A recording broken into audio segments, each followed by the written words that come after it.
Hello and welcome to Solutions. This is the 8th episode of our 4th series of podcasts for solution-focused hypnotherapists, and I'm Kathy Eland. I'm Trevor Eddolls, and we're both experienced solution-focused hypnotherapists.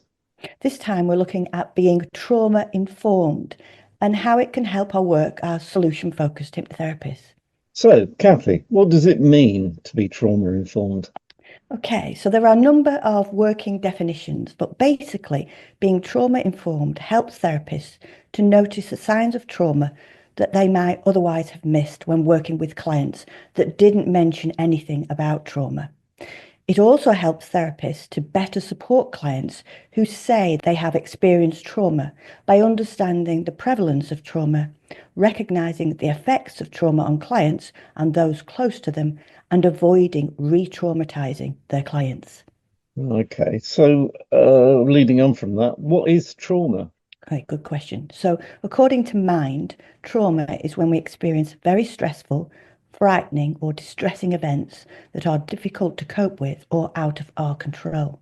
It could be one incident or an ongoing event that happens over a long period of time. Most of us will experience an event in our lives that could be considered traumatic. And that's why Gabor Mate, the author, suggests that it might be more useful to think of trauma as a spectrum, because few people are without some scars from life. Yeah. So, are we going to cover everything people need to know in this podcast, Trevor? No, but we'll hopefully give people an idea of what to find out more about. Okay, so many people have a diagnosis of post-traumatic stress disorder, known as PTSD, following being in a war zone or being caught up in a bomb attack or similar situation, or perhaps surviving a natural disaster. But they are not the only situations that cause PTSD symptoms. People who were abused as children, whether that's sexual, physical, or emotional abuse, can show similar symptoms. We also now know that one generation's trauma can be passed down to the following generations through the power of epigenetics. And it suggested babies in the mother's uterus and while being born can also be traumatized. Most often, it seems, the trauma occurs when a person is unable to move, or if they can move, they lack the ability to have any effect on what they're living through. This contrasts with examples of people who've been close to some terrible event, but because they were able to get away from the situation, they had agency. They were upset, but not traumatized. That's so interesting. So during a typical day, events will happen and people will forget the majority of what has happened. Anything else that happens will be turned into a narrative memory and may well be stored for a period of time. If asked about those events, a person will be able to tell a story with a beginning, middle, and end. The person will know that they are talking about an event from the past. Yes, but, however, with a traumatic memory, if it's stored as a series of fragments, and when the memory is recalled, usually involuntarily as a flashback, it will, to all intents and purposes, appear to the person as if it were happening in real time to them. It still has all the emotional impact that it did when it first occurred.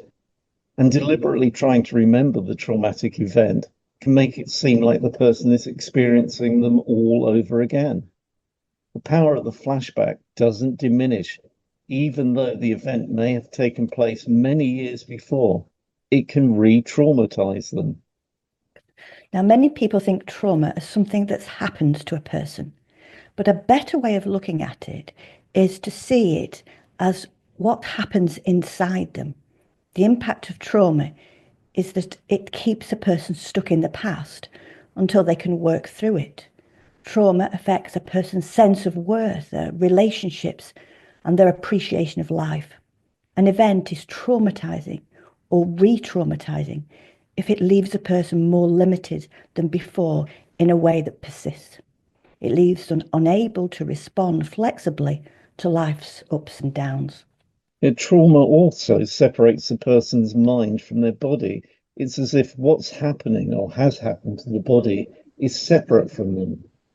The good news is that seeing trauma as an internal dynamic rather than an external event gives the person agency in terms of healing and reconnection.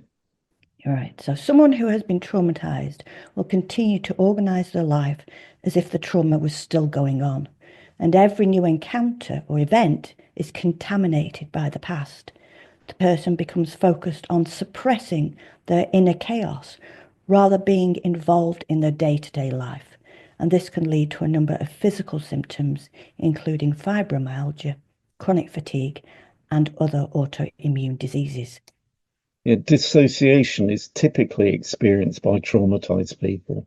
Emotions, sounds, images, thoughts, and physical sensations related to the trauma take on a life of their own. They are relived in the present. People often overreact to minor situations. For people with PTSD, a flashback can occur at any time, whether they are awake or asleep. They don't know when it will occur or how long it will last. People who experience flashbacks often arrange their lives around trying to protect against them. Gosh, traumatized people chronically feel unsafe inside their own bodies. The past is alive in the form of a gnawing interior discomfort. And by ignoring or distorting their body's messages, they are unable to detect what is dangerous or harmful for them and what is safe or nourishing. Self-regulation depends on having a friendly relationship with others. Without the ability to regulate internally, people come to rely on external regulation, for example, medication, drugs, alcohol, constant reassurance, or compulsive compliance with the wishes of others. It's very common during a traumatic experience for people to experience depersonalization, where people feel that they're seeing themselves from outside their body, or they sense that things around them are not real, or both. People who have experienced trauma can have problems with adult relationships. This is termed trauma bonding, where people have painful narratives about themselves that reflects deficiencies. They often only feel whole in a relationship with someone else. This is called codependency, and the relationship often doesn't last. Where there has been childhood trauma in their relationship patterns, the adult will look for the same states in their relationships. But the good news is that trauma can be healed with positive relationships. Oh, that's good. Yeah. Codependency refers to an imbalanced relationship pattern in which one person assumes responsibility for meeting another person's needs to the exclusion of acknowledging their own needs or feelings. Okay. And another term used with trauma is the felt sense, which is a way of describing internal bodily awareness. People experiencing a felt sense feel more in tune with their body. Trauma exists within the felt sense and can lead to feelings in the stomach, freezing, or even throwing a punch. Traumatic responses happen in the body, it's said, and the mind tries to make sense of it. Yoga and other techniques try to create a union between the mind and body. Traumatic events can lead to what are called contractions, feelings of shutdown in the body. When working with clients, it's often the case that they make plans in the brain that somehow the person sabotages, which of course is called self-sabotage. This is because of these contractions. And the first thing the therapist needs to do is recognize these contractions or tensions exist in the system. Eugene Gendling, philosopher and psychologist, coined the term felt sense. He said, a felt sense is not a mental experience, but a physical one. A felt sense doesn't come to you in the form of thoughts or words or other separate units, but as a single, though often puzzling and very complex, bodily feeling, which he called an aura. Okay. And the term holding space was first popularized by Heather Plett, a writer and facilitator, who described holding space as being willing to walk alongside another person in whatever journey they're on without judging them, making them feel inadequate, or trying to fix them, or trying to impact the outcome. Holding space refers to the act of being fully present with someone else without judgment or distraction, so the person can share their experiences and perspective. This looks like creating a safe, accepting environment, engaging in attentive listening, and offering non-judgmental support. So, holding space refers to a shared space between the client and the therapist. Clients who have experienced trauma have an inability to relax unless there's somewhere that feels safe to their nervous system. The therapist needs to create a space where it's safe to feel vulnerable and healing can occur. This space can be thought of as a healing bubble. The client can relax as they enter the bubble. The client can feel grounded, and co regulation and attunement between the therapist and the client helps the client to feel safe. An analogy would be a room full of grandfather clocks whose pendulums are swinging completely out of time with each other. After a while, they all harmonize. This is referred to as coherence, and it allows the client to feel more present. It may be the case that the client feels uncomfortable with eye contact. If that is the case, ask them to notice what's happening in their body before they look away. Okay. And many of our conscious thoughts are complex rationalizations for the flood of instincts, reflexes, motives, and deep-seated memories that emanate from the unconscious. And many behaviors started out as strategies for self protection. These adaptations to trauma can so interfere with a person's capacity to function that they often believe that full recovery is not possible. A better way of looking at things is to see aggression, depression, arrogance, or passivity as learned behaviors. Traumatic adaptations continue until the person feels safe. Okay. And traumatized people often need help to associate intense sensations like hunger or pooing with safety, comfort, and agency. This gives them back control of their body and their life. Traumatic memories, as opposed to narrative memories, can last as long as the originating incident. They are frozen in time, unchanging, and people are always lonely, humiliating, and alienated by the experiences. Traumatized people need to be helped to gain ownership of their body and mind. They need to be able to know what they know and to feel what they feel without becoming overwhelmed, enraged, ashamed, or collapsed. They need to find a way to become calm and focused. They need to learn to maintain that calm whenever images, thoughts, sounds, or physical sensations remind them of the past. They need to find a way to be fully alive in the present and engage with the people around them. And they need to not have to keep secrets from themselves, including secrets about the ways that they've managed to survive. Trauma survivors need to restore the proper balance between their rational and emotional brains so that they can feel in charge of how they respond and how they conduct their life. They need to escape from being triggered into states of hyper or hypo-arousal. They may become disorganized. Sounds and lights bother them. Unwanted images from the past intrude in their minds, and they panic or fly into rages. Alternatively, they shut down and feel numb in body and mind, their thinking becoming sluggish, and they have trouble even getting out of the chair. Yeah, therapy should help give people back agency in their life. Agency is the technical term for the feeling of being in charge of your life. And it starts with what scientists call interoception, our awareness about subtle sensory body-based feelings. The greater the awareness, the greater our potential to control our lives. And there are probably three ways to help traumatized people. The first one, top down, by talking and reconnecting with others and allowing people to know and understand what is going on with them while processing the memories of the trauma. Secondly, by taking medicines that shut down inappropriate alarm reactions, or by utilizing other technologies that change the way the brain organizes information.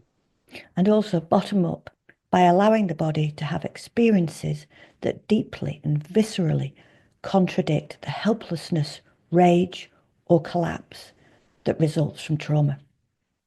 Top-down regulation involves strengthening the capacity of the medial prefrontal cortex, the MPFC, to monitor a person's body's sensations.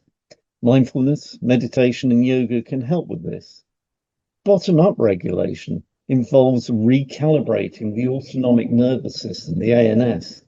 The ANS can be accessed through breath, movement, or touch. Okay.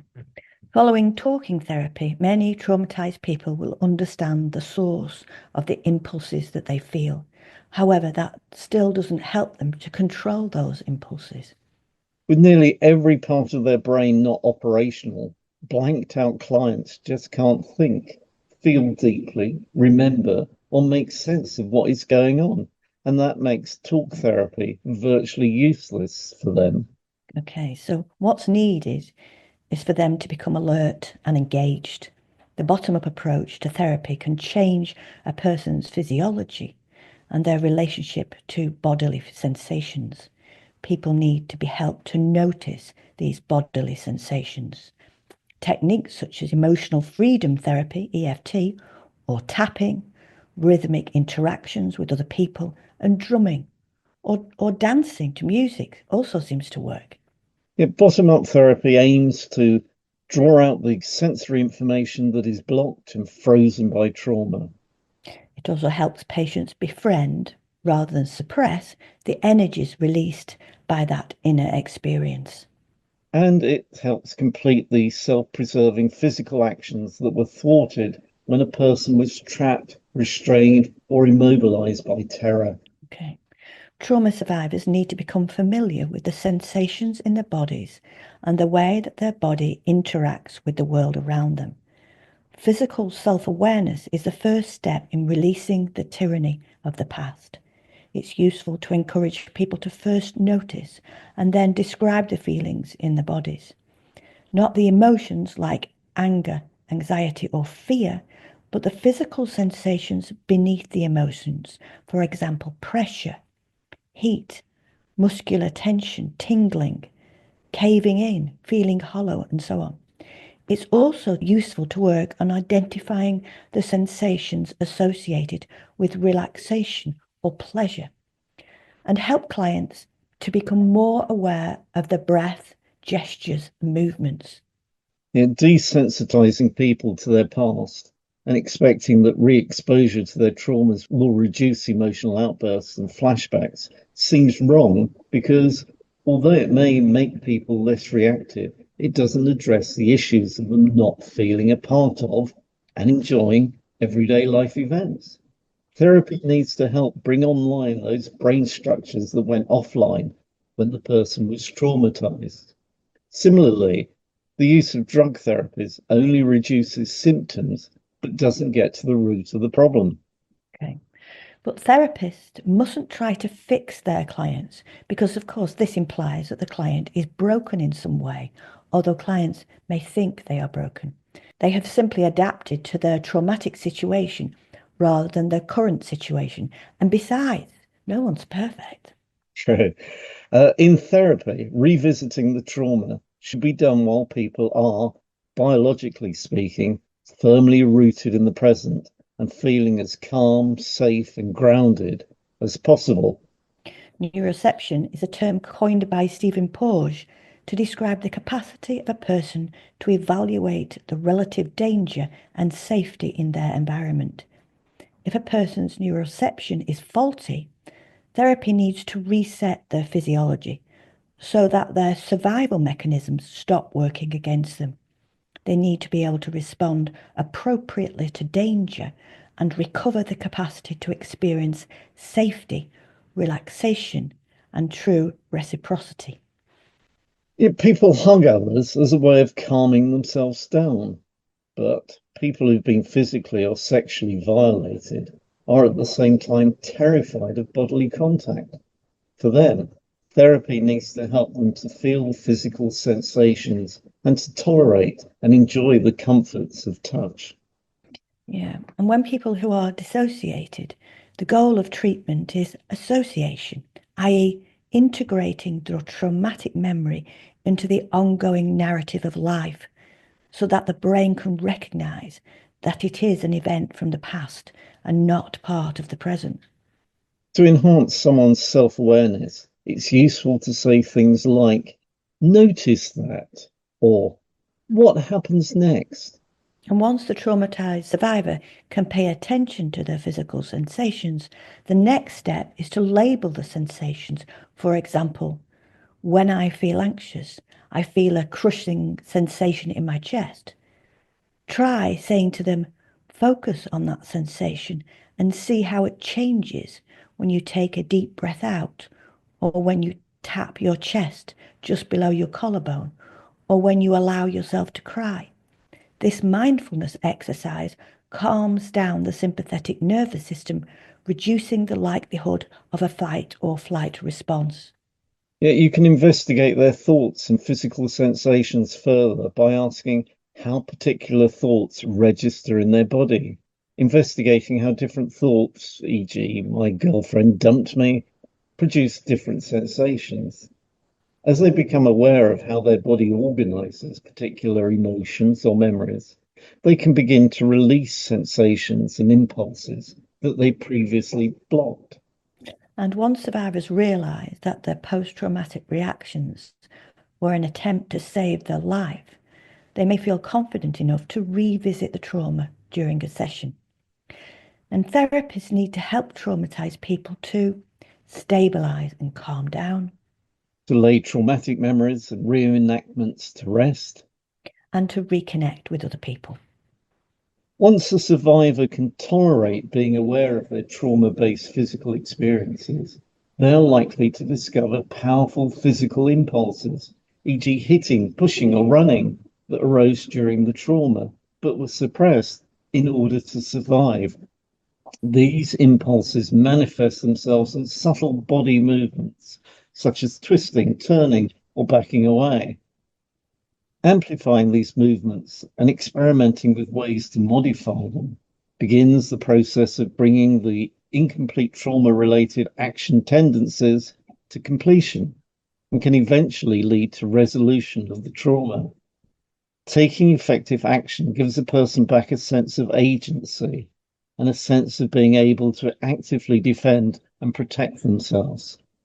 Processing a trauma needs all the brain areas that went offline during the originating trauma to be now available to the person.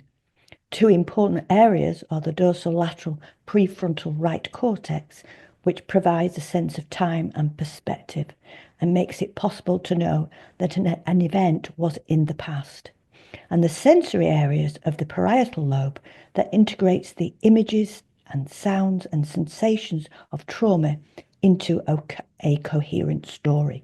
Without those parts of the brain being available, events are experienced in fragments of sensations, images, and emotions.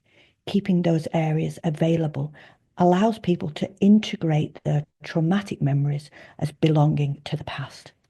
And when working with traumatized people, it's useful to confront the details of the trauma and then stop and go to a place of safety. This process is sometimes called pendulating. Stopping is achieved by grounding the person in the present moment.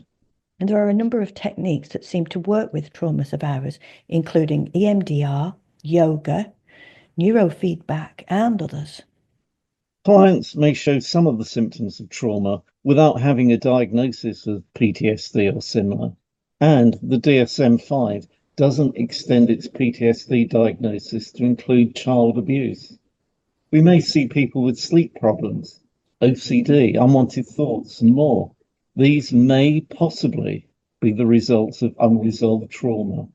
It's worth being trauma informed. Well, I hope you found that informative. Next time, we'll be looking at limiting beliefs and helping people change their habits. Brilliant. So until then, it's bye from me, Kathy Eland. And it's goodbye from me, Trevor Eddolls. We'll see you next time. Yeah, Bye. bye.